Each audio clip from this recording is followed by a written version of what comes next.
When the waitress at the restaurant tells you they don't have any vegan food on the menu, but they can make one for you. Oh, it's really wholesome.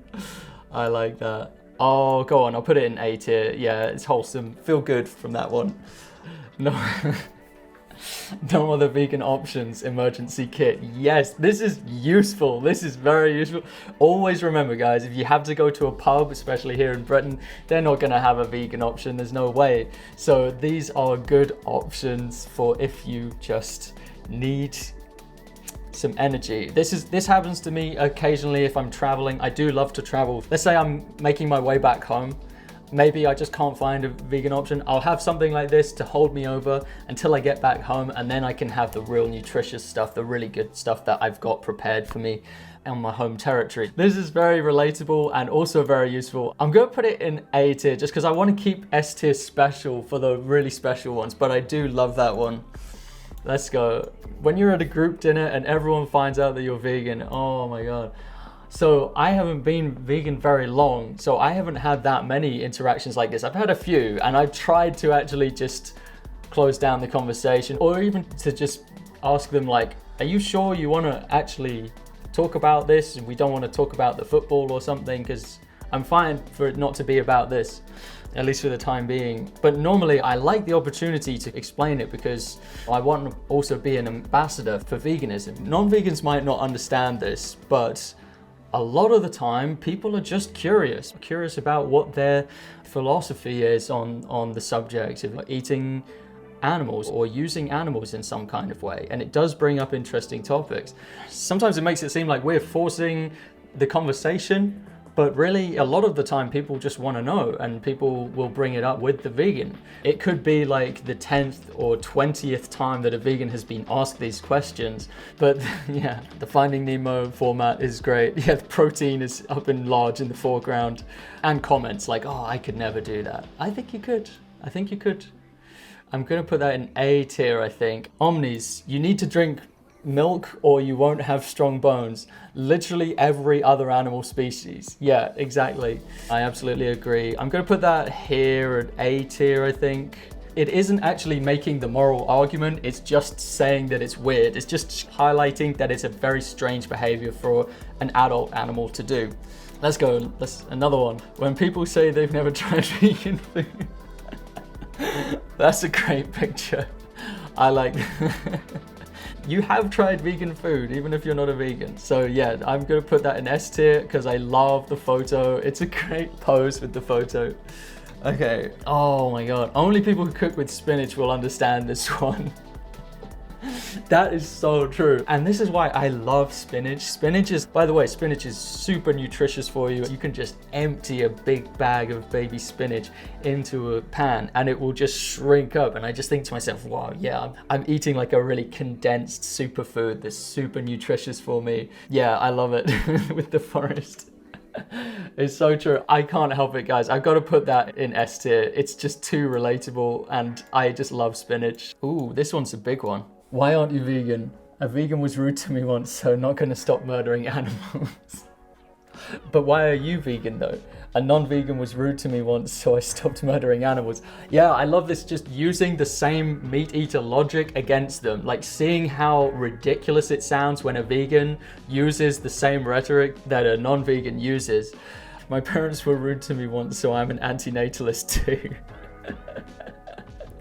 That's good. So if you don't know, an antinatalist is someone who believes that the morally right thing to do is to not have children. I'm gonna have to put that in S tier. I think there is a lot of debate in the vegan community as to whether a more abrasive approach, a more confrontational approach is effective, or if it actually hurts the vegan message. So do vegans need to be cool and really chill to get across their message? We can't just turn our emotions off if we feel really strongly about a certain issue. It's very difficult for anyone to do that. I don't think it's reasonable for someone to hold an entire opinion, a whole worldview, just out of spite for someone that they don't like. I think you have to treat the information for what it is. But yeah, I'm putting that in S tier. A very interesting message for vegans and non-vegans alike. If you're a non-vegan watching this, don't choose a worldview just to spite someone that you don't like. Choose it because it's right. Good people can have the wrong worldview.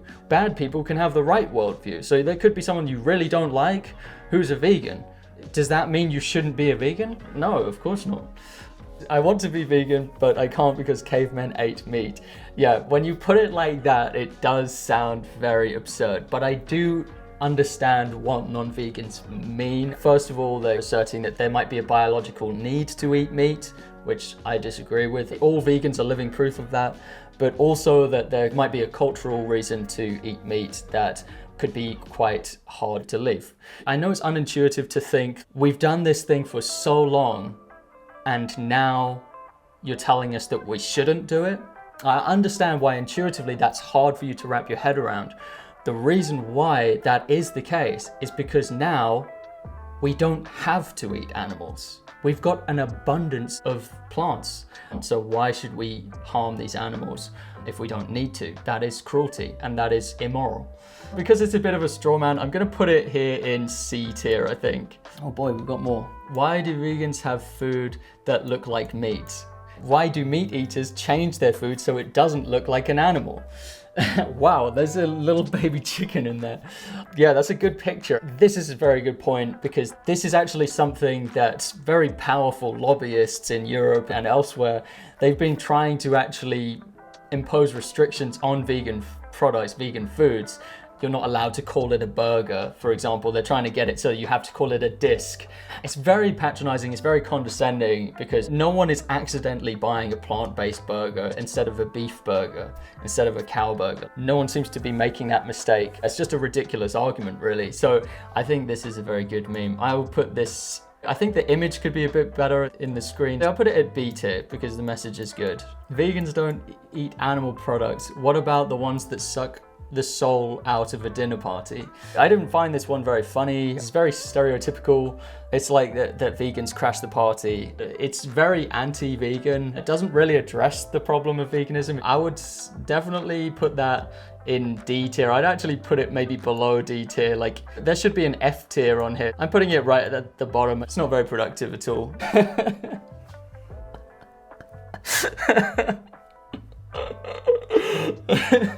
I never noticed that about salad adverts. Okay, that's definite A tier. Oh, go on then, I'll put it in S tier. Yeah, it gave me a good laugh. Putting it in D tier. This was a real scandal here in the UK. I don't know if it was across the whole of Europe or just the UK, but there was this massive horse meat scandal where people were shocked that they were eating horse meat instead of cow meat.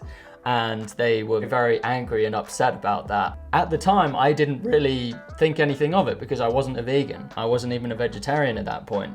But now looking back on it, I realized it was a massive hypocrisy because the real thing that people should have been concerned about is that they were eating any animal at all.